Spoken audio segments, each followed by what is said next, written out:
Oke, Nevels, wah nggak terasa ya akhirnya kita ada cerita kopi lagi nih. Seperti biasa cerita kopi itu apa? Cerita komunitas paling inspiratif yang datang di sini pasti orang-orang yang inspiratif pastinya. Wow. Nah di sebelah aku nih udah ada orang inspiratif tersebut ya. Aduh sampai grogi nih di sebelah abang nih. Nah di sebelahku ada Bang Ali nih. Halo Bang. Halo, sehat juga Karis ya? Iya Karis, sehat ya Bang ya? Sehat. Aman Harus. ya tadi jalan ke sininya? Alhamdulillah, wis Alhamdulillah. aman. Aman. Nggak macet juga, biasanya macet sore ya. Oh iya. Tapi sekarang saya tadi lewat tepi laut, Oh biasa macet? lancar. Lancar ya? Lancar banget. Wow, emang dilancarkan ya datang ke Nagari TV ya? Wes. Ini karena mungkin yang ngolah acara itu berbasis Nagari TV ya. Iya benar, kalau orang-orang Nagari TV itu mungkin orangnya bebas dari dosa kayaknya. Jadi dilancarkan segala urusannya ya. Jadi kalau ada dosa lain nanti ditabung dulu gitu ya. Tabung dulu. Oke, seru banget nih. Nah hari ini kita bakal bahas tentang banyak lah ngebahas buku gitu ya. Iya, Nah, betul. abang juga dari Lini Buku ya bang ya. Betul sekali. Lini Buku ini katanya juga nggak komunitas nih bang. Tapi bisa nggak sih bang jelasin dikit tentang Lini Buku nih? Jadi sebenarnya basis dari pergerakan Lini Buku ya, saya sering berkunjung lah, maksudnya saya berkunjung karena posisi sebagai penulis ya. Oke. Saya penulis novel, cerpen, puisi, kemudian sering berkunjung ke daerah-daerah, ada yang Jogja, ada Bandung, kemudian ada yang Jakarta, interaksi dengan sesama penulis. Wah. Kemudian kita tengok bagaimana sih iklim literasi dari sisi industri yang berada di Bandung, kemudian di Jogja, di Jakarta, dan apa yang terjadi dengan Padang. Ada sesuatu yang kita temukan, mereka jauh lebih berkembang dari sisi pergerakan dunia literasi yang berbentuk buku dan berbentuk UMKM, bookstore. Nah, lebih dari situ sebenarnya. Maka pada tahun 2016 mulai kita diskusi. Saya diskusi dengan teman-teman penulis yang ada di Padang. Ada Boy Chandra, mungkin kenal ya. Oke, kenal. Saya sebut Boy Chandra ya. Ada Boy Chandra, terus ada teman-teman juga dari salah satu penerbit di Jakarta, namanya Mas Dani Murdok. Kemudian juga rekan-rekan dari adik-adik di kampus, Pers kampus waktu itu. Ya udah, kita mau ini nih.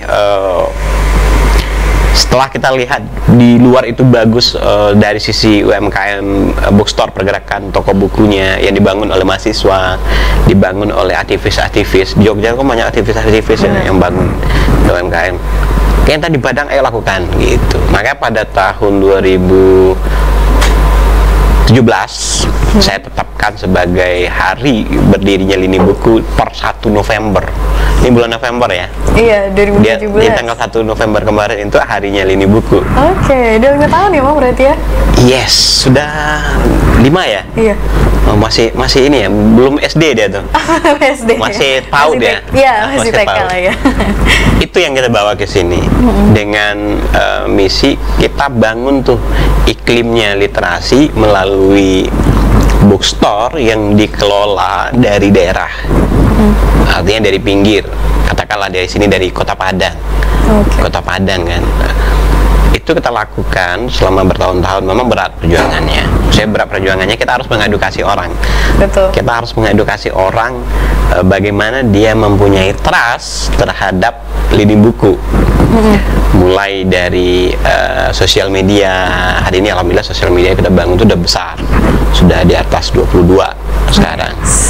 Kemudian mulai dari event-event kegiatan, diskusi, kemudian kita bikinkan program dulu ada namanya Lini Literatur Indonesia. Itu fokusnya, ini di bawah Lini Buku itu kita bikin program namanya Lini Literatur Indonesia. Itu programnya khusus untuk bikin diskusi, jadi ngelibatin mahasiswa, melibatin kan di kampus itu ada semacam teater gitu ya. Kemudian ada semacam organisasi kita jalin bersama. Yuk kita bikin diskusi berhubungan dengan buku di bawah lini buku.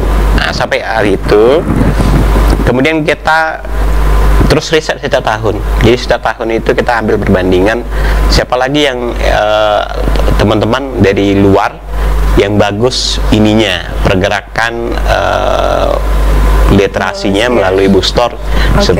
Kita datangin. Jadi saya datang tuh. Kalau di Jogja itu ada yang bagus itu namanya saya boleh sebut nama lah ya. Boleh dong. Karena mereka saya pikir dia lebih social profit oriented, artinya pergerakan sosial, dan mereka harus hidup dari situ biar pergerakan ini terus tumbuh. Salah satunya Berdikari Book. Saya bertemu dengan si Dana, dia orang Makassar. Dia mendirikan Berdikari itu juga dari mahasiswa dulu. Dari kos-kosan. Kemudian saya juga ketemu sama Agus yang hari ini dia di Mojok, salah satu aplikasi portal yang Mojok. Kemudian Mojok saya ketemu juga dengan beberapa owner, banyak lah yang di Jogja itu saya datangin. Yang di Bandung juga sama. Kemudian yang di Jakarta kita lakukan survei. Maksudnya kunjungan silaturahim untuk membangun jaringan. Karena komunitas atau UMKM di sisi dia harus memperkuat di apa sasaran misi dia juga harus memperkuat dari sisi mitra yang harus dia bangun itu. Lebih seperti panjang banget jabarannya ya. Jadi memang sebenarnya kita di sini lini buku, gimana caranya kita datang ke sini, kemudian kita edukasi orang. Ini ada contoh sampelnya satu, nih lini buku nih. Betul. Nah, kita udah mampu loh bertumbuh dari daerah. Tidak harus melulu dari daerah sentral, tapi juga dari daerah bagian barat lah kita ya.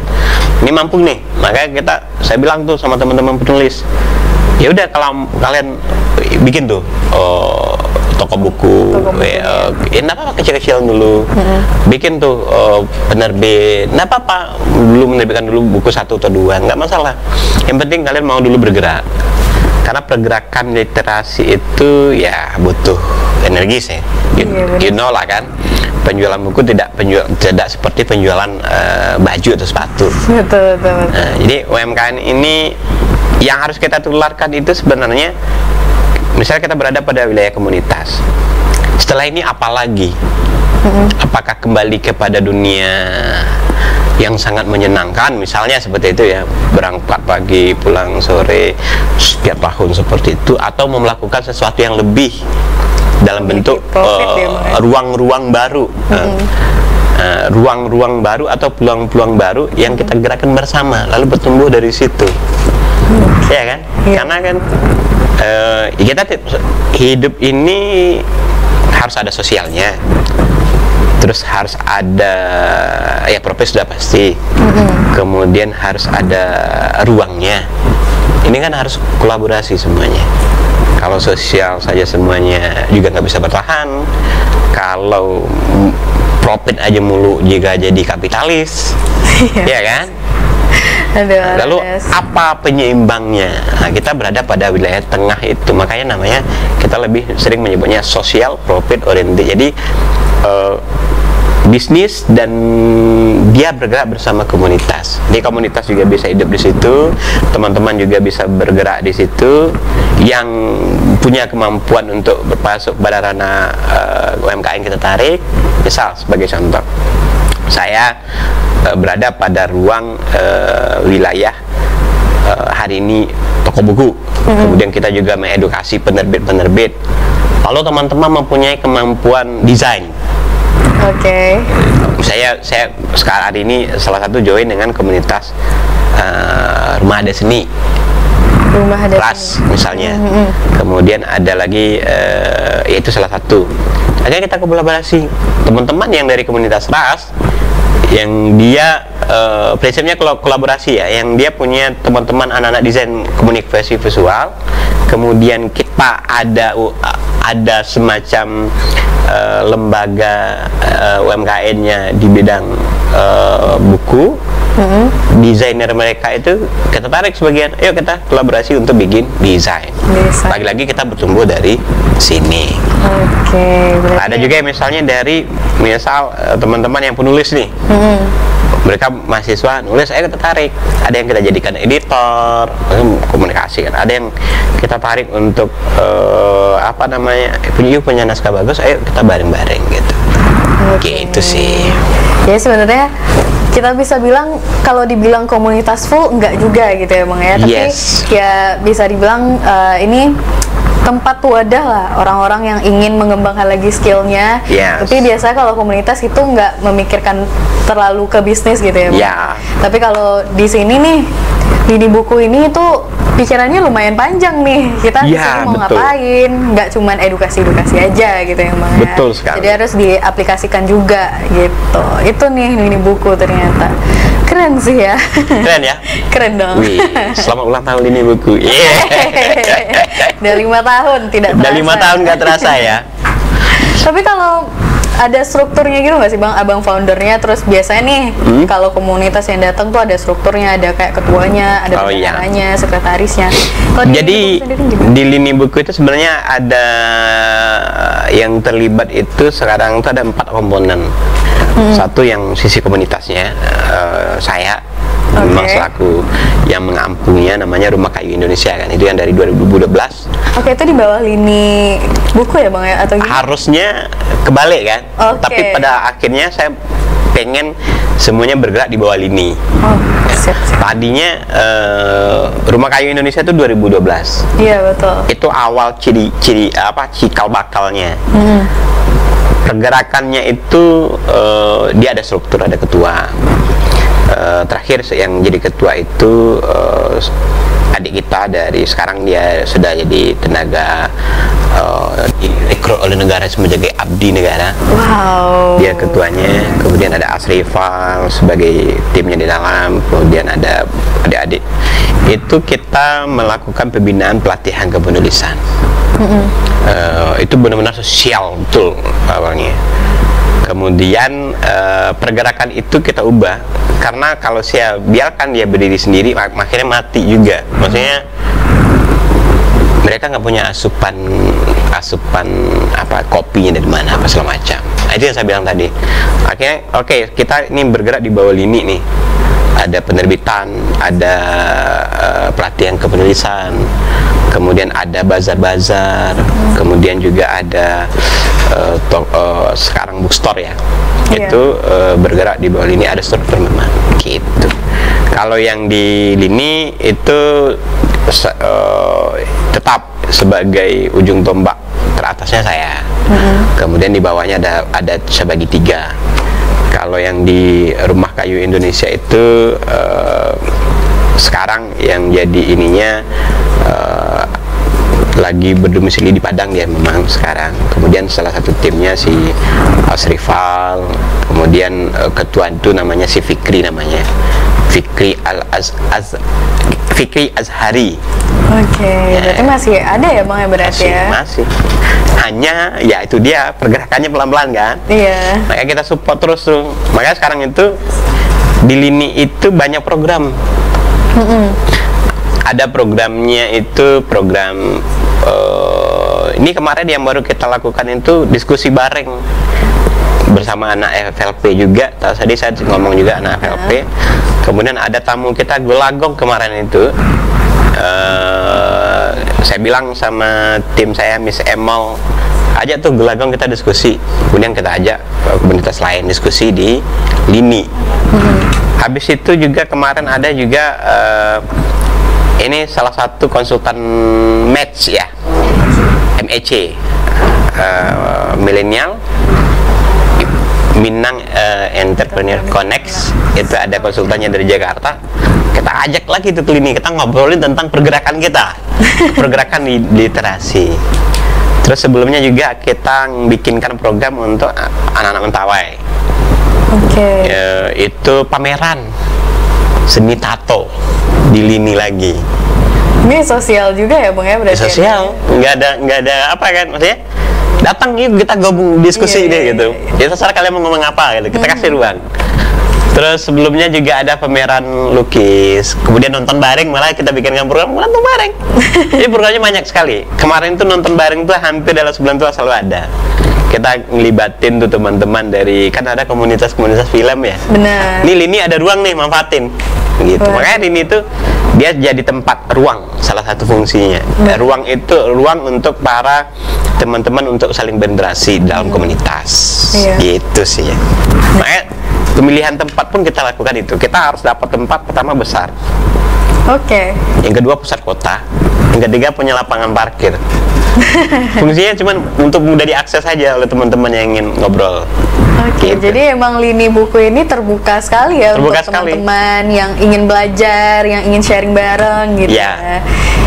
Keren sih. Jadi nggak cuman berfokus dengan apa ya, dengan literasi. Kalau kita lihat kan dari namanya aja nih, lini buku, orang mikirnya ini pasti bakalan bahas tentang literasi aja. Ternyata enggak juga ternyata. Luas dia. Luas banget. Ada ke art juga gitu ya Bang, ada seni, Art. ada sosial Yes. gitu ya. Keren Tuh. sih. Nonton bareng, film ya. Ternyata programnya banyak banget nih. Tapi habis ini kita mau bahas nih yang tentang programnya Bang. Kita Yes. akan nampilin foto-foto kira-kira programnya apa aja. Oke. Setelah ini jangan kemana-mana, tetap di Cerita Kopi.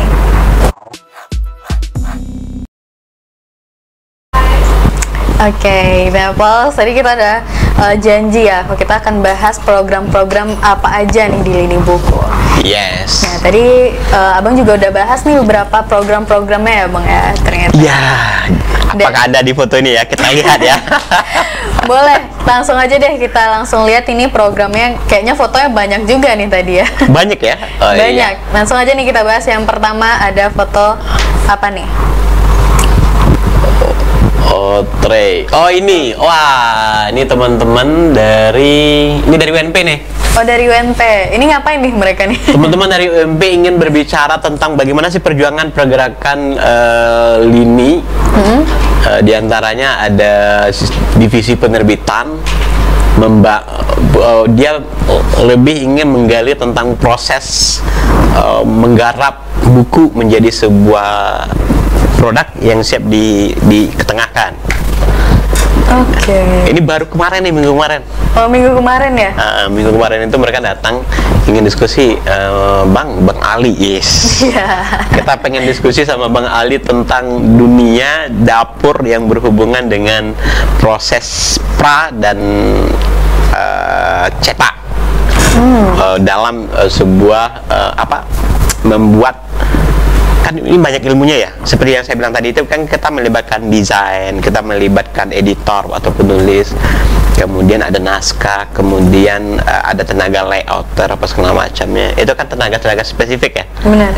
Nah, mereka bicara tentang itu. Wah, keren nih anak-anak dari UNP. Berarti emang sebenarnya banyak juga sih mahasiswa-mahasiswa atau anak-anak Padang ya gitu ya Bang ya, pengen tahu gitu tentang literasi sendiri dan gimana caranya untuk bisa. Ya luas sebenarnya, sangat luas. Benar. Jadi kalau dibilang kayak kita nggak terlalu nggak terlalu ingin mencari tahu, ternyata nggak juga. Setelah aku ketemu nih sama Bang ya, ternyata banyak yang pengen tahu tentang lini buku, banyak banget yang pengen tahu tentang literasi ternyata. Banyak sekali. Karena literasi itu kalau yang kita nikmati sehari-hari itu kan baru hasil dari produk literasi. Iya. Misalnya seperti kita baca buku kemudian kita diskusikan atau ada tulisan, itu kan hasil karyanya, hasil karya jadi. Tapi sebelum hasil karya itu banyak proses yang terlibat di dalamnya. Dan itu seru untuk dikulik ya. Dan itu Bang, ya? seru. Dan memang harusnya bahasanya agak sedikit akademis dan diplomasi ini ya. Pemerintahan hari ini sebenarnya kan kita lagi diarahkan spesifik ke skill ya. Betul. Dan program-program mata pelajaran pun diarahkan ke situ. Yang hal-hal seperti ini mereka mengejarnya ke situ. Oh, oke. Misalnya mereka mahasiswa mendapatkan program lacak tentang keberadaan pelaku penerbitan yang ada di Sumatera Barat. Oke. Lalu kita dilacaknya salah satunya. Oke. Kemudian mereka menggali tentang dapurnya. Ketika dapur ini dikembangkan kan banyak hal yang terlibat ya. Ada anak desain, Iya. terus ada anak bahasa, kemudian ada anak desain tuh dua tuh, ada layoutnya, ada covernya. Kalau anak bahasa ada ke editornya sama penyunting, penyelaras. Kemudian kalau penulis kan lebih ke naskahnya, itu turunannya. Kalau kita turunkan lebih jauh, lebih masuk lagi karena industri yang lebih spesifik. Kalau ini banyak di Sumatera Barat, otomatis kan kita melakukan pergerakan ya. Iya. Membuka mata Sumatera Barat melalui dunia literasi, di salah satu hasilnya dalam berbentuk buku. Makanya kita di lini itu misinya seperti ini. Gimana kan lini buku mempunyai tagline bahagia dari hati ya. Tagline-nya bahagia dari hati ya. Kita ingin orang-orang yang bersentuh dengan lini buku itu dia tersenyum bahagia. Waduh. Orang yang datang seperti itu, tim yang berada di dalam juga seperti itu, orang yang mengoleksi bukunya juga seperti itu. Bahkan dari kita sering tuh kalau ada yang datang ke lini buku, ada stiker apa segala macam. Oke, ada. Kita sambut. Di dalam tim juga, dalam tim saya itu lebih banyak bercanda ria. Ya memang sih tetap aja saya ada garis-garis yang tidak boleh lewati. Tapi pada posisi itu saya ya kayak ini teman tim gitu kan. Tim ya Bang ya, bukan Tim bukan bukan you lebih senior, you lebih enggak. Saya enggak itu sih. Keren ya. Kayak pikir ya tim itu ya lebih harus hangat sih. Berteman gitu ya Bang, harus dekat gitu ternyata. Ini mereka datang kemarin, kita ngobrol tentang dapur, saya bukain aja semuanya karena saya ingin nanti mereka pas dia diskusi dia ada setidaknya ada satu atau dua orang yang niatnya melakukan hal yang sama. Oke. Dan kita lebih banyak bercanda memang, ngomong di kantor lebih banyak ketawa aktivis. Bahkan ketika pertanyaan nggak ada dari mereka, saya yang tanya. Oke, sekarang saya yang mengajukan pertanyaan untuk diri saya sendiri, tapi seolah-olah datang dari kamu ya. Saya bilang nggak gitu sama mereka. Karena mereka nggak gali semuanya kan. Oke. Wow, emang Abang yang bantu buat Saya bantu mereka. menggali ya ternyata. Karena memang barangkali itu yang salah satu penyebabnya itu karena saya juga boleh dikatakan aktivis kampus juga. Saya lama di kampus itu organisasi 5 dan masuk dalam pergerakan itu dari 2007. Baru sampai 2015-16 masih, sampai hari sekarang pun masih.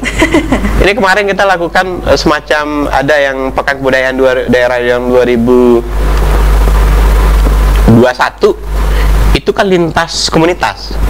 Saya masuk di dalam salah satu yang membantu mereka untuk produksi Pimpro-nya seperti itu.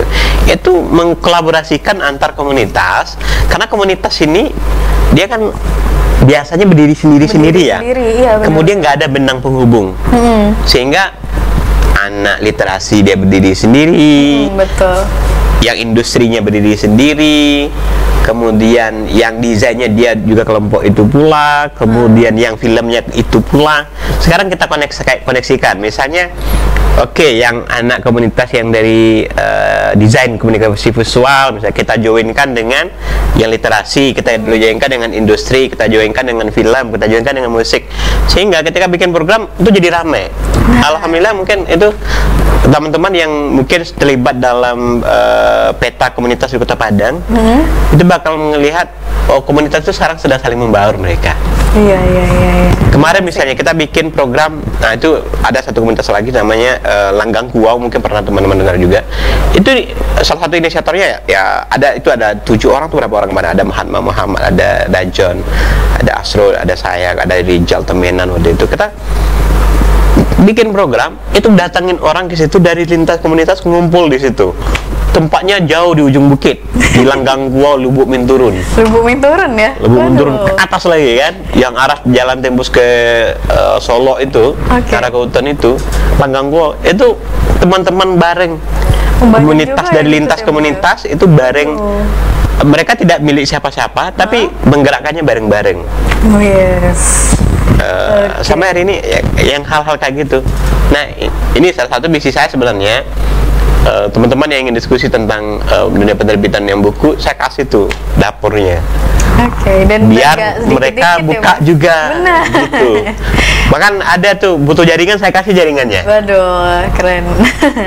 Saya Karis nih, pengen pula lah terhubung dengan siapa sih penerbit yang bisa support, itu saya kasih jaringan. Karena kan jaringan itu ya mendapatkannya memang sulit. Tapi kalau nggak dibagikan, ya manfaatnya juga nggak ini juga kan. Nggak ada ya? Nggak terasa, maksudnya masa untuk diri sendiri saja. Gitu sih. Betul. Nah, ini kan baru foto pertama nih. Wow, Nah, ini bazar nih. Oh, ini bazar ya? Ini bazar. Di mana ini, Bang? Bazar. Bung Hatta. Oh, Betul Bung ya? Hatta. Bung Hatta kalau nggak salah ini. Oh iya, ini Bung Hatta nih. Oke. Iya, Bung Hatta. Bazar ini program baru di kita. Sebelumnya bazar ini jarang kita bikin. Iya. Kita sudah rindu lagi dengan suasana. Terakhir kalau nggak salah bazar itu yang besar itu 2016. Oke, udah. Di Masjid Raya Sumatera Barat. Itu book fair terbesar yang terakhir. 17 ya, saya lupa antara 2016-17 itu yang terakhir saya pikir. Kemudian setelah itu ada yang kecil-kecil dan selama pandemi itu boleh dikatakan nggak ada. Iya. Sementara bazar itu salah satu magnet untuk menarik orang untuk baca buku ya. Benar. Jadi tidak hanya sebatas tidak hanya sebatas mereka beli buku, tapi untuk baca buku itu ruang penariknya salah satu bazar. Dulu saya pernah ngikutin bazar itu sering kali. Di 2012 saya ngikutin bazar itu di RRI. Boleh ya sebut ya? Boleh dong. Nanti di ini aja, noise aja kali ini. Kemudian saya pernah ngikutin bazar waktu itu di gedung yang sekarang itu, yang Bagindo Aziz Chan itu, Padang Youth Center. Itu dulu sering kali bazar di situ. Saya nih harap lagi nih Bagindo Aziz Chan buka ruang untuk bazar, book fair lah, book fair bareng. Jadi misinya sebenarnya pergerakan untuk menggerakkan orang melaksanakan book fair. Oke. Makanya sekarang kita mulai tuh. Kemarin kita kita bahasakannya lini buku book fair kita bahasakan. Karena ingin kalau orang nggak bisa eksekusi, lini buku yang mengeksekusinya. Saya inginnya kayak gitu. Saya sudah terhubung dengan mitra di Jakarta. Saya pengen nih bikin book fair di Padang bareng teman-teman. Bantu ya, mereka siap bantu dengan sistemnya. Waduh. Salah satunya dari grup anak perusahaannya Mas Menteri yang saya nggak bisa sebutkan namanya. Nanti ribet potongnya ya. Itu mereka udah siap support untuk bazar. Ini salah satu jalan pembuka. Oke. Mereka udah kasih produknya juga. Oh, berarti produknya dari berbagai ini juga ya, Bang ya, berbagai perusahaan gitu ya. Berbagai mitra juga. Berbagai mitra ya. Dan ini juga ada buku-buku dari lini buku juga atau gimana nih? Ada. Oh, ada. Di kita itu sekarang ada program yang terbaru itu penerbitan buku bahasa daerah, bahasa Minang. Kalau ada teman-teman yang Kamus silakan ya, saja. Bang ya, atau gimana itu? Novel boleh, novel berbahasa novel. Minang, atau cerita-cerita piaman, cerita-cerita pitumbuh berbahasa Minang kita terbitkan, atau cerita-cerita bahasa Solo kan, betul ya. Kalau ada tuh buku-buku yang kayak gitu kita terbitkan. Oke. Itu satu. Yang kedua, buku-buku yang bersentuhan dengan Keminangkabauan, dalam arti dia digarap mungkin dalam bahasa Indonesia atau bahasa Inggris, tapi berbicara tentang bukan hanya Keminangkabauan sih, berbicara kedaerahan lah. Daerah ya, Bang? Kedaerahan. Kalau kita di sini ada Mentawai, kemudian ada etnis Minang, ada etnis Jawa juga ada, di Pasaman juga ada kan. Iya. Dan itu ada hubungannya dengan lokalitas. Oke. Beberapa naskah Itu kita bisa sudah dapatkan. diterbitkan ya, Bang? Itu enggak ada. Kalau berbicara untung, belum ada untungnya itu. Maksudnya ya, gimana ya, kalau kita berbicara profit mungkin penjualannya belum banyak lah, namanya berbahasa. Iya. Ini kan 1-2. Tapi kita pengen ketika orang berada dalam tanda kutip ya, orang berada dari luar, entah itu kita katakanlah pendatang dari barat atau daerah timur, negara-negara blok timur atau barat, datang ke Indonesia mencari tentang Minang atau mencari tentang Mentawai, ada tuh di kita. Nah, Itu yang salah satu misinya. Itu selalu saya gaungkan ke teman-teman tuh, ke dosen-dosen. Saya bilang, saya butuh naskah ini, saya biaya semuanya. Saya bilang nggak gitu. Wow. Itu sekarang ada beberapa yang sudah kita eksekusi berbahasa Minang. Yes, keren. Ada kemarin yang sudah terbitkan juga sebelumnya dari Payakumbuh.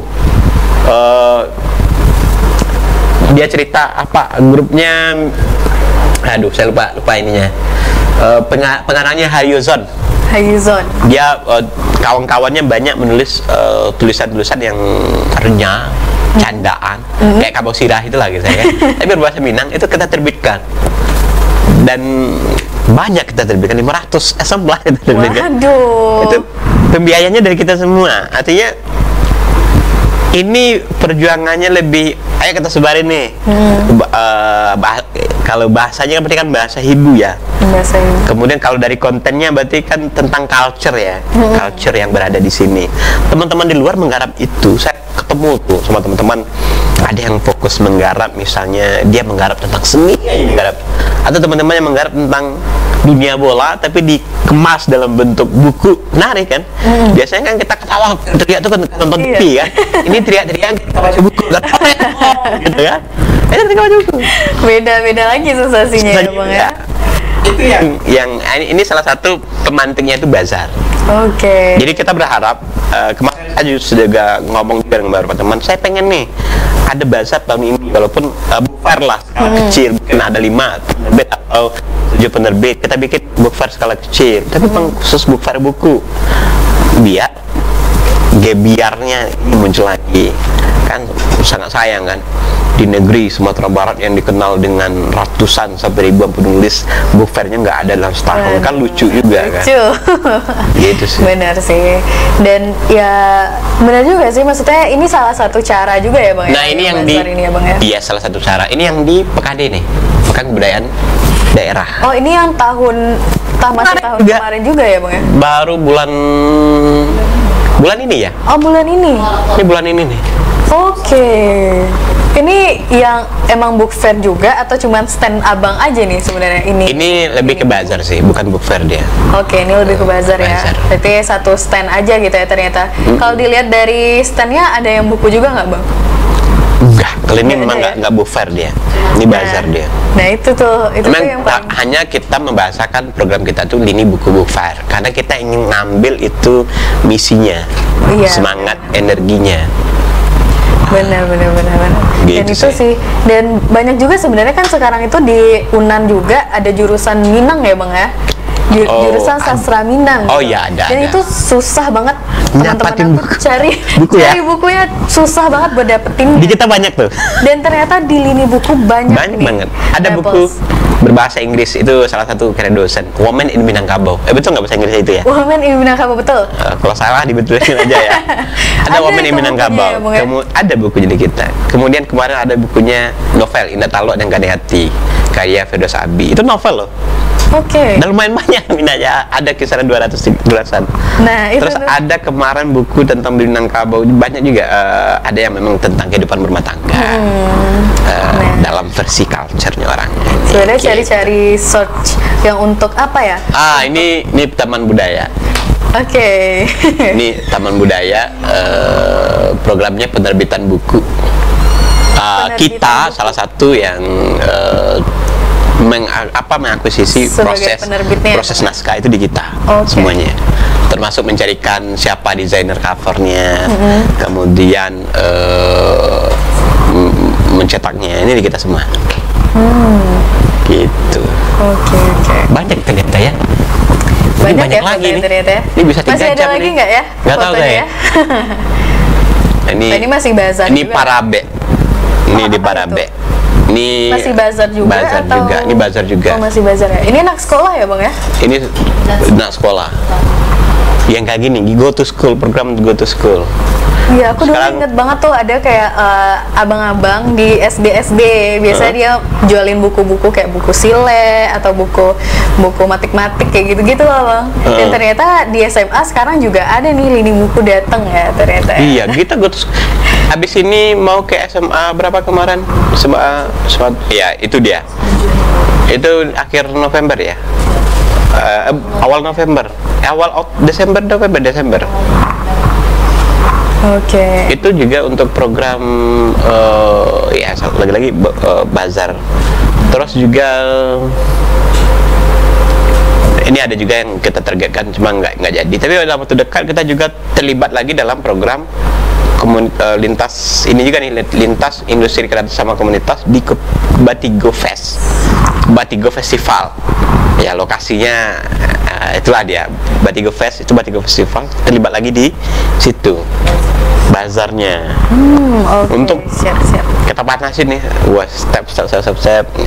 Jadi programnya bazar, targetnya itu book fair, kemudian go to school melalui buku. Oke, kalau dilihat dari programnya sih emang iya ingin memfokuskan untuk anak-anak atau orang-orang Sumatera Barat ya, khususnya mungkin juga emang mahasiswa gitu ya Bang ya. Betul. Untuk lebih bisa apa ya?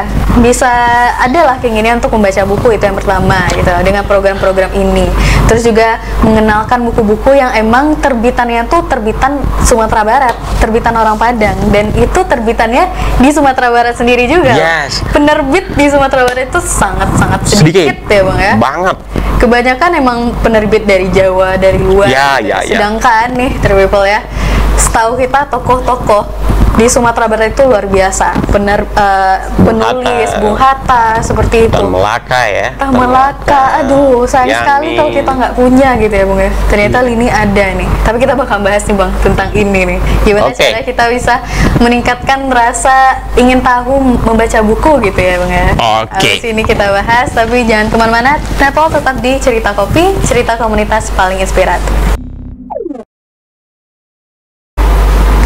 Oke, ini salah satu segmen yang paling ditunggu-tunggu nih, Bang. Wow. Karena kita bakalan bincang-bincang seru dan dengan tema yang pastinya seru juga. Oke. Tema kali ini kita akan membahas tentang bertumbuh bersama buku. Wow. Cocok ya Bang ya dengan ini Oke. buku. Cocok banget tuh. Nah, sebenarnya kan kita bisa bilang kalau buku itu emang benar yang dibilang sama Bang di best text tadi ya. Yes. Katanya emang buku ini adalah jendela dunia, benar ya Bang ya? Betul kali. Tapi Betul. kenapa sih Abang pengen membuat atau Masuk pada wilayah. Iya, menumbuhkan rasa literasi ini dari buku, tetapi kenapa itu Bang memilihnya buku? Sebenarnya kita Indonesia ini sudah mempunyai tradisi literasi yang kuat sebenarnya. Di masa Hindia Belanda itu, ini kalau nggak salah nih, boleh dikoreksi nih saya. Di masa Hindia Belanda itu sekolah-sekolah itu ada namanya tradisi mengarang satu lembar. Dalam sehari itu ada tradisi mengarang. Oke. Kemudian mereka menyediakan bahan bacaan. Jadi tapi Indonesia merdeka. Kita hanya disuguhkan dengan buku-buku mata pelajaran yang itu sabrek gitu kan. Itu kalau kita kumpulkan kamar kayak isinya matematika doang gitu ya, misalnya gitu ya. Tapi kita tidak pernah disuguhkan dengan melihat dunia lebih jauh melalui dunia fiksi. Itu enggak banget. Benar. Apalagi sekolah-sekolah yang berada di pinggir. Kita di Sumatera Barat ya, saya bukan meminggirkan Sumatera Barat. Kita berada misalnya ada yang di Solo. Iya. Kan kotanya kecil ya. Benar. Ada yang di Pasaman, ada yang Payakumbuh, kemudian ada lagi yang Solo Selatan, Kerinci. Itu sekolah-sekolah hanya menyuguhkan buku mata pelajaran, dan itu kadang dahulu ya satu itu untuk dipinjam pula untuk bareng. Tapi tidak disuguhkan dengan buku-buku fiksi, sehingga hidup kita gersang loh.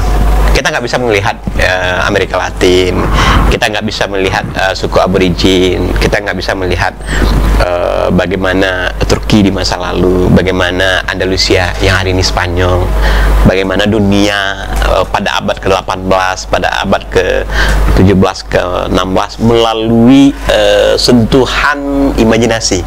Enggak kan? Benar. Kita hanya disuguhkan dengan kamu harus ini, besok kerja ini, jadi ini. Iya. Saya merasakan sendiri ketika saya berada di sekolah sampai SMA, itu sedikit sekali bersentuhan dengan yang namanya buku fiksi. Betul. Sehingga apa yang saya rasakan ini ternyata teman-teman saya juga merasakan. Mereka merasakan betapa mereka sangat jauh dari buku.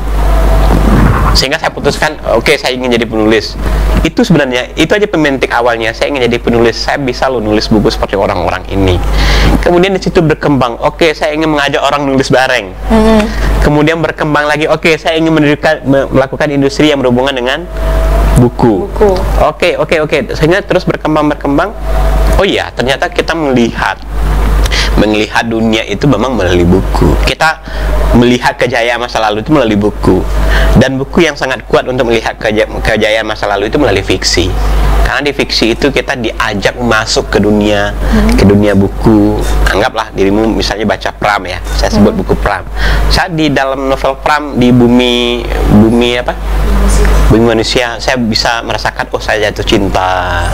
Kemudian saya bisa merasakan bagaimana kolonial di masa lalu memberikan perlakuan terhadap kaum priai atau kaum pribumi.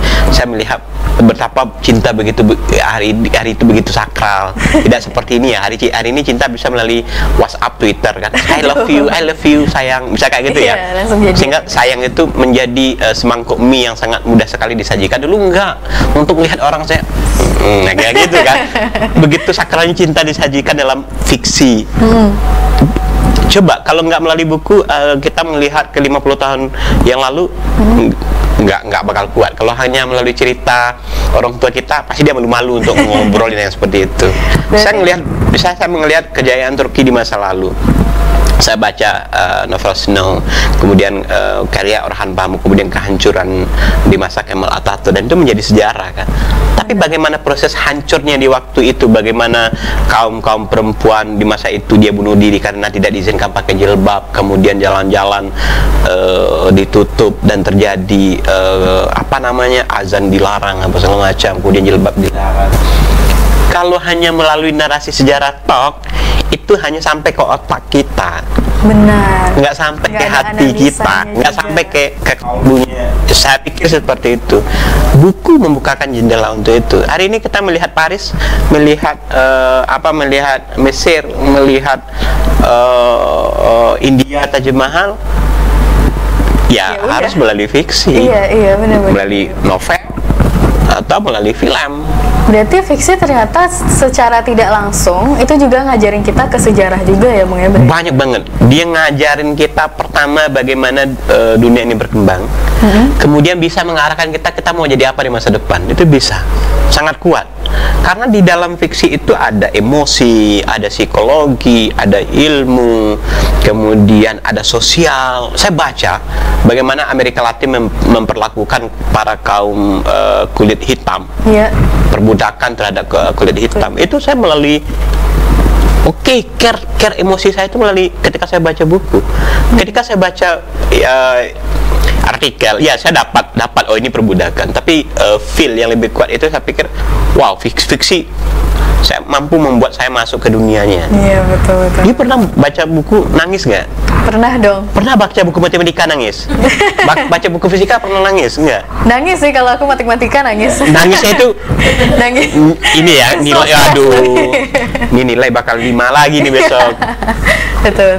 Tapi baca fiksi, saya laki-laki loh, tapi kalau baca fiksi air mata saya jadi berubah gitu, atas saya gitu. Wow, fiksi kuat.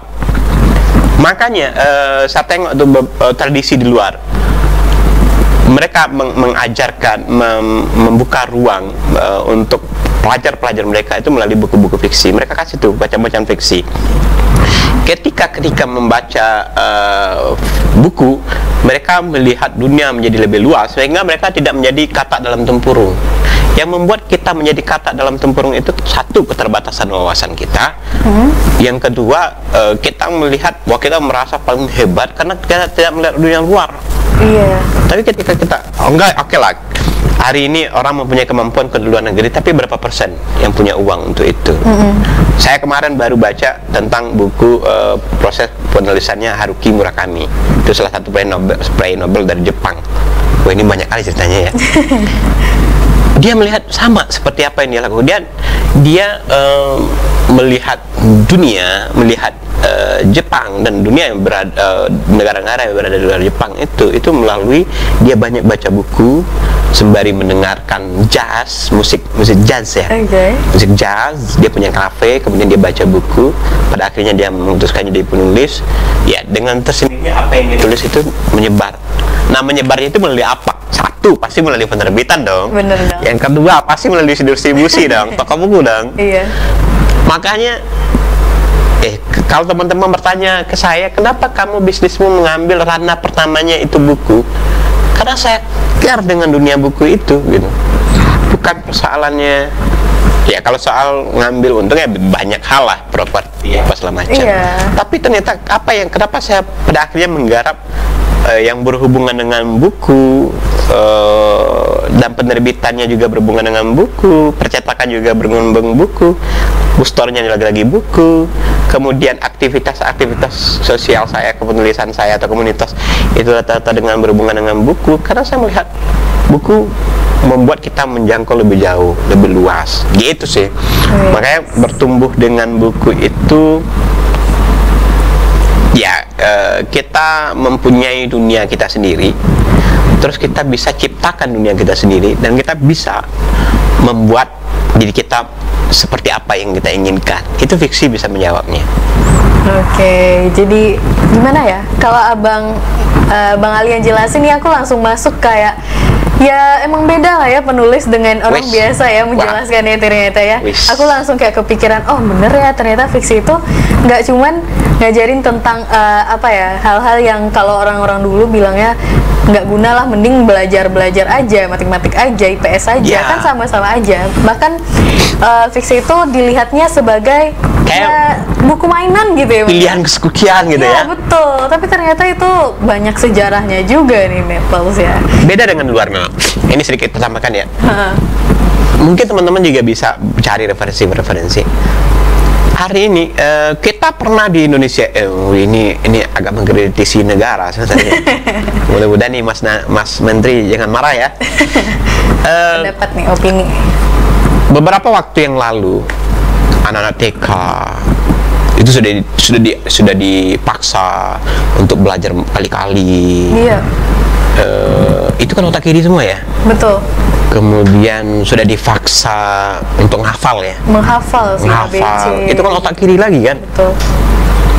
Terus dipaksa belajar dari jam sekian sampai jam sekian. Untuk ukuran anak-anak loh. Terus disuapin dengan materi-materi ilmiah, kan materi-materi ilmiah semua ya, sampai SMP, sampai SMA. Sementara di luar mereka banyak memberikan dunia itu kepada anak melalui lukisan, menggambar, melalui yang dipaksakan itu bukan membacanya dulu melalui telinga, dongeng kan, didongengkan. Lagi-lagi kan fiksi ya, fiksi disampaikan melalui bercerita. Dibacakan dongeng. Makanya tradisi dongeng itu di daerah-daerah barat itu hidup, di daerah-daerah timur juga hidup. Ya Indonesia aja yang nggak hidup tradisi dongengnya ya. Makanya pendongeng Indonesia nggak banyak ya. Wih, ini sadis juga komentar saya nih bos. Tapi itu memang realitas gitu. Kita dipaksa masuk ke otak kiri. Harusnya yang dikembangkan itu otak kanan. Otak kanan itu dia berada pada ruang, dia bakal menciptakan sesuatu. Betul. Otak kiri itu pada wilayah dia melakukan sesuatu, mengikuti instruksi. Otak kanan enggak. Iya. Dan orang-orang di luar berhasil merespon yang otak kanan itu. Salah satunya mediumnya buku yang didongengkan. Kalau di tingkat SMP, SMA, buku yang dibaca, fiksi lah ya. Hari ini misalnya siapa yang nggak tahu Harry Potter di dunia, ya kan? Itu fiksi loh, tapi orang care dengan fiksi itu, gitu. Dan ya, itu seperti menjadi bacaan wajib pada beberapa sekolah tertentu kan. Siapa kita di Indonesia sebenarnya sudah melakukan itu melalui gerakan dulu Balai Pustaka, tapi kan itu terputus ya. Generasi saya itu tahu Sesara Membawa Nikmat. Saya nggak tahu generasi kamu tahu Sesara Membawa Nikmat, Salah Asuhan, kemudian Siti Nurbaya. Saya dulu berpikir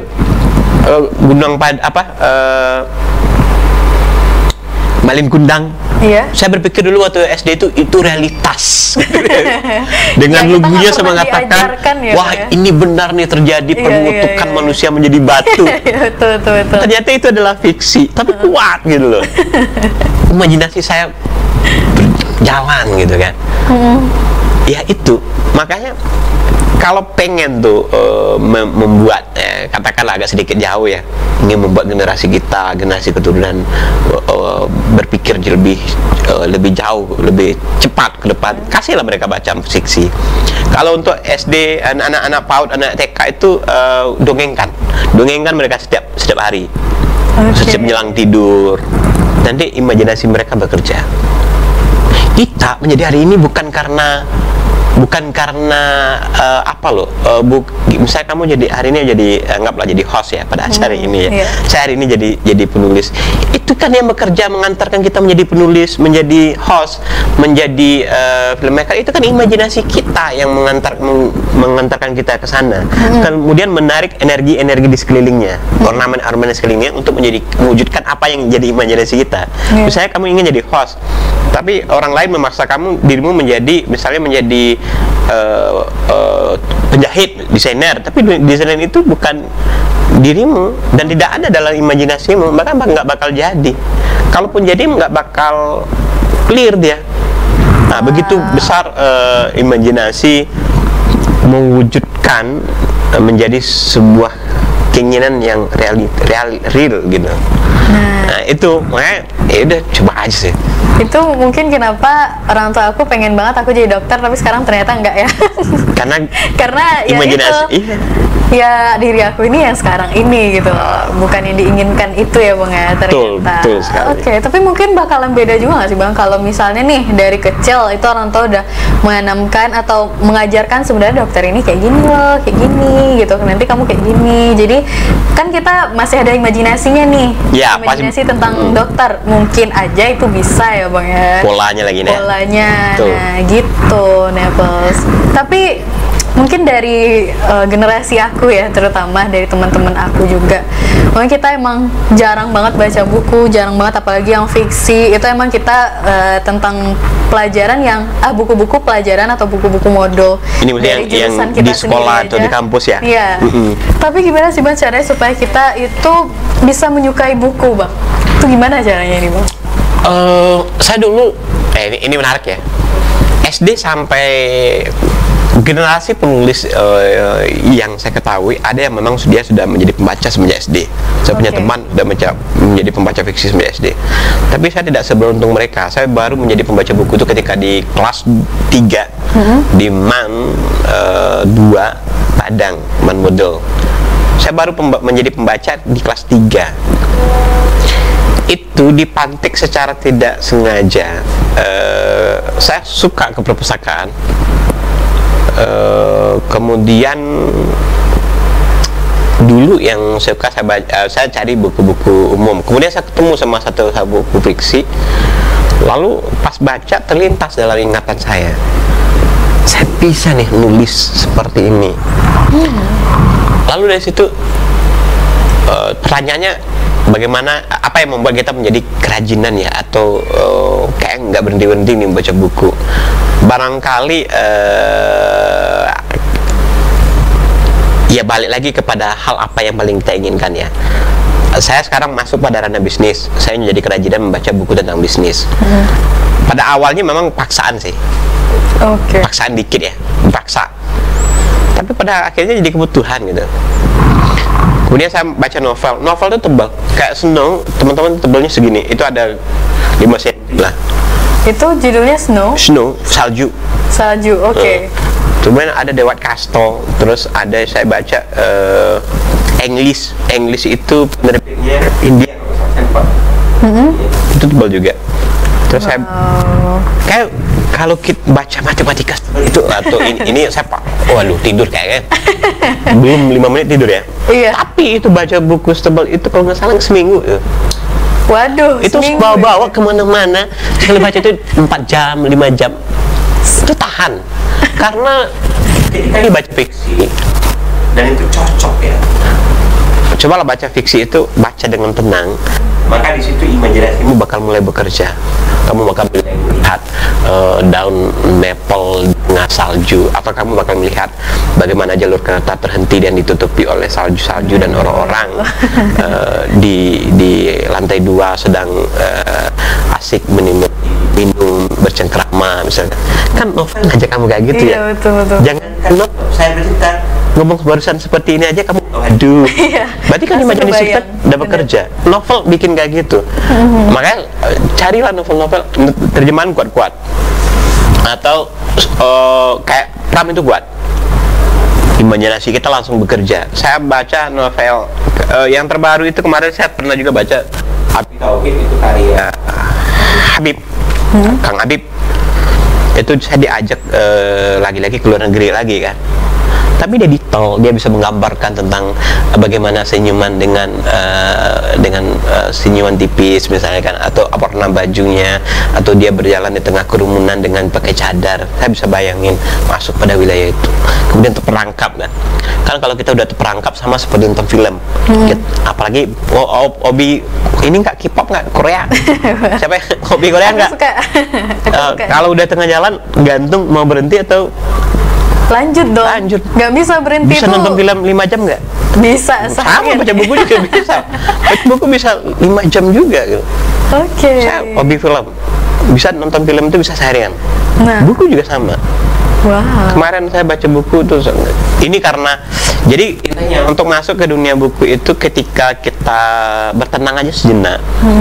Pembukanya sebaiknya fiksi sih. Fiksi sih. Karena kalau buku-buku akademik itu dia tetap kuat Tapi cuma sentuhan emosionalnya Iya, yang gitu. Nah, kayaknya emang video ini ditunjukkan kepada orang tua saya. Wow. Oh, saya tidak tanggung jawab ya. Jadi ternyata nih Mah ya, baca buku fiksi atau nonton itu sebenarnya mengembangkan imajinasi juga. Iya. Terus kita ya seperti yang dijelaskan juga sama Bang Ali tadi, itu nggak cuman sebatas tentang tentang hiburan aja ternyata. Jadi pola-pola pikir kita juga bakal berubah. Ingin mewujudkan yang sudah kita baca itu sering banget tuh terjadi.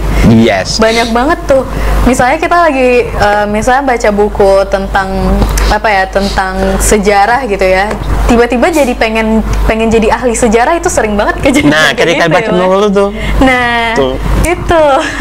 Ya ternyata baca buku itu nggak cuman kesenangan aja, literasi itu nggak cuman kesenangan aja. Itu juga buka jalan kita juga. Ya, banget. kuat ya. Kuat. Ketika saya nulis, waktu itu saya nulis kan, saya termasuk orang yang anak kampung. Bang Ali guys, Bang Ali sebagai anak kampung ya. Saya hidup di daerah, listriknya nggak masuk. Wah, tahun 2098, 99, 2000 tuh listrik nggak masuk tempat saya. Dan saya nggak pernah dulu berpikir datang ke kota Padang. You bayangin orang yang keluar dari hutan ketemu sama pedesaan. Aduh. Dan dia melihat, wow, saya dulu melihat gedung lantai 2 saja, saya kayak gini ya. Lalu sepupu saya nanya, kamu ngelihat apa? Saya lihat gedung lantai 2 gitu. Karena nggak pernah ngelihat lantai 2 di tempat saya. Datang kuliah di Padang, dulu saya hanya berpikir, waduh, saya bakal jadi apa, saya nggak tahu.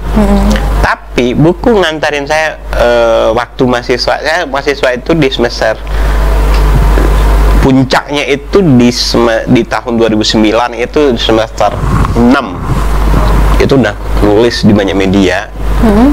Itu gara-gara membaca buku, kerajinan membaca buku, dan akhirnya dipaksa pikiran saya, hati saya karena banyak baca buku memaksa saya untuk jadi nulis gitu.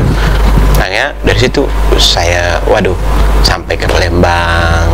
Ya mungkin hari ini gampang ya saya, aduh sampai ke Lembang kayak cengeng betul, masa itu udah sampai. Tapi waktu itu bagi anak kampung, jangankan ke mana-mana, kota Padang itu udah wah banget. Buku yang membuatnya saya menjelajah ke situ. Saya memberanikan diri akhirnya pertama kali keluar ke Jakarta itu sendirian. Itu kan belantara bagi kita ya, kota itu kan belantara ya, sendirian nggak tahu apa-apa. Itu melalui buku gitu, jaringan pertemanan melalui buku.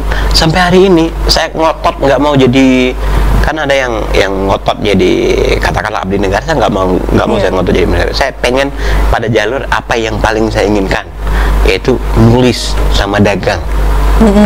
Itu yang membentuk komitmen itu ya salah satunya memang bacaan sih. Saya pikir, oh dunia itu tidak sesempit yang saya lihat selama ini. Makanya seperti saya bilang tadi kan, saya melihat Jakarta, saya melihat Turki melalui buku, kemudian hari ini ketemu sama teman-teman dari luar itu melalui jaringan buku. Saya melihatnya, wow ini keren gitu loh.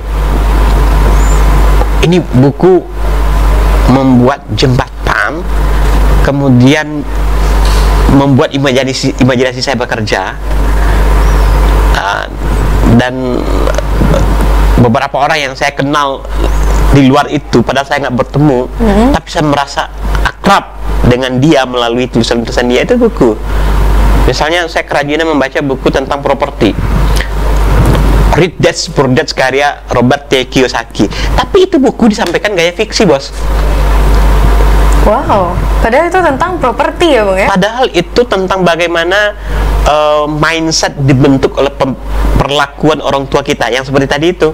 Kan ada orang tua kita yang bilang kayak gini, you sekolah rajin-rajin juara satu, harus juara satu, nggak boleh nggak juara satu, harus. Kemudian nanti masuk kedokteran, masuk kebidanan, atau masuk perawat, atau jadi guru, atau jadi ANS, atau jadi tentara. Tapi ada orang tua lain yang ngarahin bukan begitu. Oke, silakan you perbuat apa yang you inginkan, tapi harus jadi. Silakan you jadi pedagang, apa yang you butuhkan saya kasih. Apalagi yang kamu butuhkan, nggak usah kamu jadi tentara, nggak usah kamu jadi kedokteran. Apa yang paling kamu inginkan, kejar itu, lakukan itu. Sebab keputusan itu bukan pada orang tuamu, pada dirimu sendiri, itu kan? Wih, ini psikolog, ini pembahasannya kan? Itu saya ketemukan di Rich Dad Poor Dad. Yang membuat saya bertahan membaca Rich Dad Poor Dad apa? Robert T. Kiyosaki mengisahkan tentang diri dia dibentuk menjadi seorang pengusaha di bidang properti, dan hari ini dia menjadi investor di banyak perusahaan. Cara penyampaian dia pada buku itu melalui gaya sentuhan sastra fiksi. Dia menganalogikan ada rich dad seperti ayah kaya, dan poor dad ayah miskin. Ayah kaya dan ayah miskin selalu memberikan gagasan-gagasan ke dalam otak dia, kemudian developer, dan hari ini dia menjadi pengusaha. Tapi buku itu disampaikan dengan gaya bernarasi. Apa yang membuat dia mampu menyampaikan buku itu dalam bergaya bernarasi? Saya curiga ini dongeng nih yang bekerja di waktu kecil. Dia terbiasa dinarasikan dengan gaya-gaya bercerita. Iya. Makanya hari ini kalau ada misalnya, ini agak sedikit ini juga ya, ada kan dosen-dosen dia nggak bisa nulis kan? Nah, iya betul. Dan kadang-kadang, weh ini agak keras juga ya. Pokoknya adalah aktor-aktor dia nggak bisa nulis, walaupun dia mungkin sudah pengajar. Dan cara penulisan itu hanya berbasis referensi. Kaku kan? Itu kan kayak comot sana comot sini. Ini, agak sedikit ya. Ambil sana ambil sini, kemudian gabungan tuh dieksekusi itu menjadi sebuah buku, kemudian dianggap dia sebagai sebuah ini gagasan murni. Bagi saya nggak itu yang gagasan murni. Ya, skripsi kita ya. Iya, kasih skripsi kan. Kan kita ambil ini, ambil itu, kemudian kasih sedikit opini, gitu ya. Betul. Inilah pendapat saya tentang ini. Betul. Tapi fiksi berbicara tidak seperti itu. Saya baca Robert T. Kiyosaki itu, dia ingin cerita, dia ingin sampaikan cuma dua hal. Ada dua pola konsep pendidikan, yang satu seolah-olah itu adalah benar, padahal itu tidak benar, yaitu pola orang tua yang memaksakan kehendak dia terhadap anak. Menurut orang tua itu benar, tapi itu tidak benar untuk kehidupan si anak. Ada pola sepertinya itu tidak benar, tapi sebenarnya itu adalah benar. Misalnya pola yang diajarkan oleh orang tua yang mungkin dia pedagang, dia suruh anaknya jualan bakwan, jualan goreng, kayak itu nggak benar ya. Tapi itu benar pada kehidupan realitas untuk membentuk dunia si anak, mentalnya, dunia petarungnya, dia membangun relasi, ruang ternyata dari situ. Hari ini kita ini ngomong ya, ini lagi-lagi balik ke buku ya, tentunya buku. Misalnya ada orang tua yang ngomong, nggak usah tiru saya ya. Ngapain kamu harus jadi orang. Iya, jadi dia yang selama ini dagang di pasaran nggak jadi orang gitu. Dia seolah-olah apa yang dia sampaikan itu adalah benar, tapi nggak benar untuk si anak. Nggak benar ya. Saya ketika baca Rich Dad Poor Dad itu, wow, Rich Dad Poor Dad keren. Dia menyampaikan, ini kayak review jadi ya. Dia menyampaikan bagaimana konsep pendidikan yang diberikan oleh orang tua terhadap anak melalui buku. Cara penyampaiannya, pendekatannya sastra. Ada kita diajak berkeliling ke masa kecil dia, kita diajak ke masa bagaimana dulu dia menjual koran kalau nggak salah, masih anak-anak jualan gitu ya. Kebayangkan anak-anak TK, anak-anak SD jualan. Kalau saya dulu waktu kecil-kecil jualan goreng, jualan es. Tapi orang tua saya juga, nah saya jadi korban juga kalau saya ikutin gitu kan. Orang tua saya bilang, kamu harus sekolah tinggi-tinggi, kamu harus jadi guru. Sehingga ketika saya putuskan masuk ke dunia penulis, ngapain kamu situ, nggak hidup itu apaan tuh, itu kan kerjaan gitu. Ngapain kamu jadi penulis, ngapain kamu bikin industri penerbitan, ngapain gitu. Saya dulu kayak diketawain gitu kan, nggak hanya orang tua saya, teman-teman. Tapi saya pikir saya sudah belajar dari buku yang saya baca, wow, saya bisa bikin ini loh, saya bisa lakukan ini loh. Nah itu konsep pendidikan ketika disampaikan melalui lagi buku ya. Itu makanya kenapa buku itu membuat kita menjadi bertumbuh, berkembang dan maju. Karena buku itu membuat kita bergerak lebih cepat ketimbang ceramah-ceramah di atas ceramah-ceramah, pidato-pidato apa namanya gitu kan. Yang normal, yang sesuatu yang normal tuh bikin ngantuk. Biasanya kayak gitu. Itu yang membuat ini wow itu. Makanya lagi-lagi buku ya salah satu yang saya baca, padahal itu buku ilmiah loh, dan saya jadi suka, jadi kerajinan. Saya cari lagi bukunya si ini yang berbicara tentang bisnis, yang pendekatannya sastra. Oh gitu ya caranya ternyata. Ada imajinasi, ada deskripsi yang berkembang, ada rasa. Ada rasa. Gitu. Nah, saya baca buku Anthony Robbins, mungkin The Giant, membangkitkan raksasa yang The Awakening of a Giant, lupa saya, membangunkan raksasa yang sedang tidur. Judulnya saja sudah fiksi sekali ya, Bang, ya? Judul. Isinya tentang bagaimana manusia dibentuk, personalnya dibentuk ulang, dibenturkan, kemudian dilahirkan sesuatu hal yang baru dirinya. Itu tebal loh. Itu kalau nggak salah ada 800 halaman bukunya. Saya baca buku itu. Dan saya nggak bosan membacanya.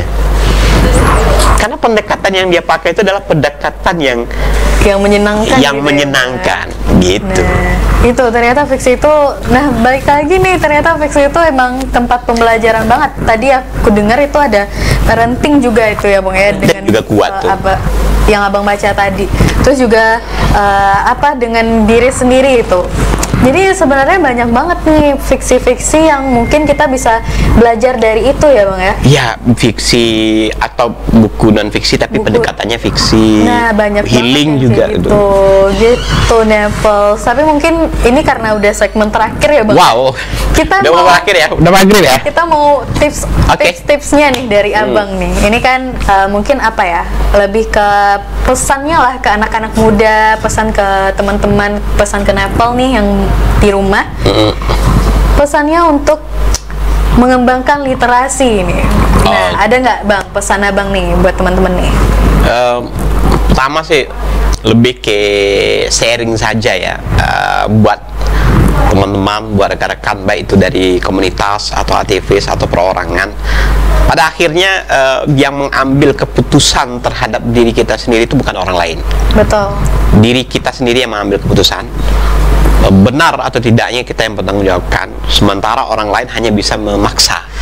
Nah, iya kan? Ada yang memaksa, ada yang ngasih saran. Nah, betul. Tapi mereka bukan mengambil keputusan. Itu satu. Nah, termasuk dalam dunia kita. Kemudian tentunya kita pengen mengambil keputusan yang paling benar ya terhadap diri kita. Memang salah satunya membaca sih. Membaca buku, membuka ruang lebih luas ya. Ya sibuk-sibuk apapun kita. Saya tuh baca tuh ada referensi orang-orang yang hari ini dia menjadi tokoh di dunia internasional. Mereka meluangkan waktu membaca. Itu walaupun hanya 10 menit. Ada tuh beberapa kebiasaan mereka tuh membaca, satu olahraga, satu lagi, terus cepat tidur, bangunnya cepat. Itu ada 5 poin. Salah satu kebiasaannya membaca 10 menit. apapun itu. 10 menit. 10 menit. Apapun itu. Setiap hari ya, Bang? Setiap hari dia. Setiap hari. Karena dengan membaca otak kita bekerja, kemudian jangkauan pikiran kita menjadi lebih luas. Yang kalau olahraga berarti lebih ke fisik ya. Olahraga lebih ke fisik, bangun tidur, bangun cepat, tidur cepat, bangun cepat, lebih ke bugaran tubuh, kesehatan. Membaca lebih ke otak sama hati. Betul. Gitu sih. Nah, gitu nih Naples. Terus tambahnya lagi teman-teman yang dunia literasi itu dunia yang sangat luas. Ketika masuk ke dunia literasi, teman-teman sedang membentuk diri teman-teman menjadi apa di kedepannya. Karena kita nggak mungkin kita ngambil keputusan tapi bahan kita sedikit ya. Nah, gitu. Jadi emang cara kita membuka, cara kita berwawasan lagi ternyata emang dari buku itu nih Naples. Jadi tips dari abang tadi ya, Bang Ali tadi itu ya emang harus banget buat baca buku, terserah itu bukunya buku fiksi atau non fiksi. Mungkin ya bacalah buku yang menurut kamu menyenangkan, tapi itu ada sisi positifnya juga gitu loh. Ada yang kamu bisa ambil pelajaran dari buku tersebut gitu. Dan kebanyakan juga buku sastra atau buku-buku fiksi ternyata juga nggak buku yang buat hobi-hobian doang ternyata. Jadi kamu bisa mengolah imajinasi kamu, dan kamu juga mungkin bisa untuk menjadi orang yang menumbuhkan rasa ingin tahu juga karena buku-buku tersebut gitu. Nah, intinya emang harus banyak-banyak baca buku, dan tenang aja, lini buku menyiapkan itu gitu ya. Lini buku menyiapkan itu, banyak sekali buku-buku cetakan, nggak cuman cetak-cetakan dari luar Sumatera Barat, yang kebanyakan itu emang cetakan dari Sumatera Barat. Nah, kalau kita belajar sejarah lagi, Sumatera Barat itu luar biasa sekali, tokoh-tokohnya, penulisnya luar biasa sekali. Tapi sekarang gimana? Kita belum melihat penulis-penulis yang unggul lagi. Nah, gitu ya. Sekarang sepertinya itu harus kita tingkatkan lagi supaya Sumatera Barat yang lagi di sini nih balik lagi ke sini ya.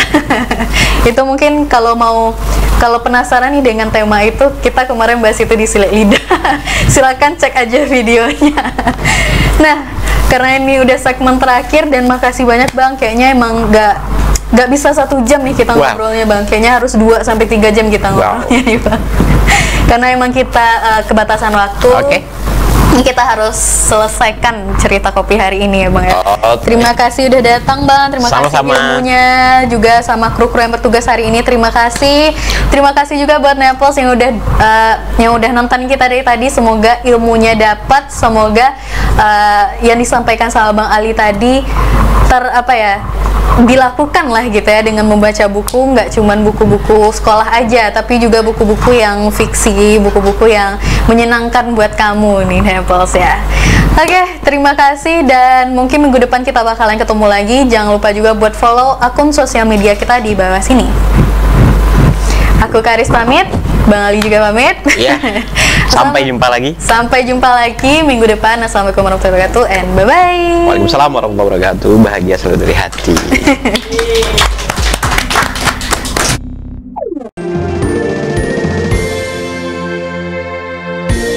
Menjangkau lebih